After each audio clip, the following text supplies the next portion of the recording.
آج کا ٹاپک ہے حضرت عمر رضی اللہ عنہ کی شہادت کب ہوئی اور کیسے ہوئی اور کس نے شہید کیا۔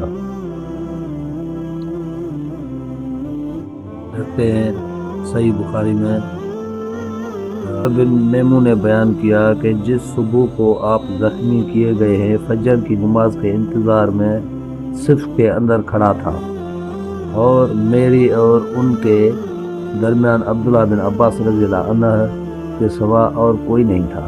حضرت عمر کی عادت تھی کہ جب صف سے گزرتے تو فرماتے جاتے کہ صفیں سیدھی کر لو، اور جب دیکھتے کہ صفوں میں کوئی خلل نہیں رہ گیا ہے تب آگے مسلح پر بڑھتے اور تکبیر کرتے۔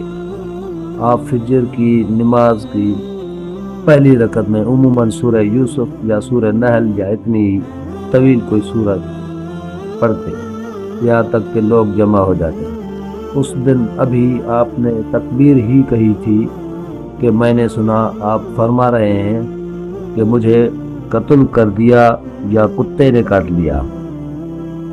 ابو لولو فراز نے آپ کو زخمی کر دیا تھا۔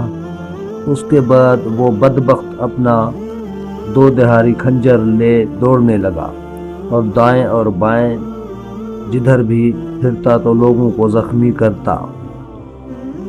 اس طرح اس نے 13 آدمی کو زخمی کر دیا جن میں 7 حضرات نے شہادت پائی۔ مسلمانوں میں سے ایک صاحب خطان نامی نے یہ صورتحال دیکھی تو انہوں نے اس پر اپنی چادر ڈال دی۔ اس بدبخت کو جب یقین ہو گیا کہ اب پکڑ لیا جائے گا تو اس نے خود اپنا بھی گلا کاٹ لیا۔ پھر عمر رضی اللہ عنہ نے عبد الرحمن بن عوف رضی اللہ عنہ کا ہاتھ پکڑ کر انہیں آگے بڑھا دیا۔ جو لوگ عمر رضی اللہ عنہ کے قریب تھے انہوں نے بھی وہ صورتحال دیکھی جو میں دیکھ رہا تھا، لیکن جو لوگ مسجد کے کنارے پر تھے پیچھے کی صفوں میں تو انہیں کچھ معلوم نہیں ہو سکا۔ البتہ چونکہ عمر رضی اللہ عنہ کی قرات نماز میں انہوں نے نہیں سنی تو سبحان اللہ کہتے رہے۔ آخر حضرت عبد الرحمن بن عوف نے لوگوں کو بہت جلدی ہلکی نماز پڑھائی۔ پھر جب لوگ واپس ہونے لگے تو عمر رضی اللہ عنہ نے فرمایا ابن عباس دیکھو مجھے کس نے زخمی کیا ہے۔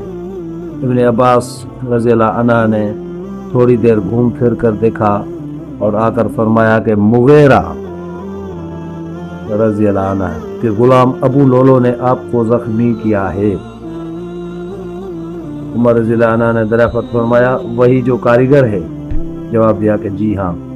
اس پر عمر رضی اللہ عنہ نے فرمایا اللہ اسے برباد کرے، میں نے تو اسے اور حضرت عمر رضی اللہ عنہ نے فرمایا اور نبی کریم صلی اللہ علیہ وسلم نے فرمایا تھا حضرت علی رضی اللہ عنہ سے تم مجھ سے ہو اور میں تم سے ہوں، اور حضرت عمر رضی اللہ عنہ نے حضرت علی رضی اللہ عنہ سے کہا کہ رسول صلی اللہ علیہ وسلم اپنی وفات تک ان سے راضی تھے، حضرت علی سے۔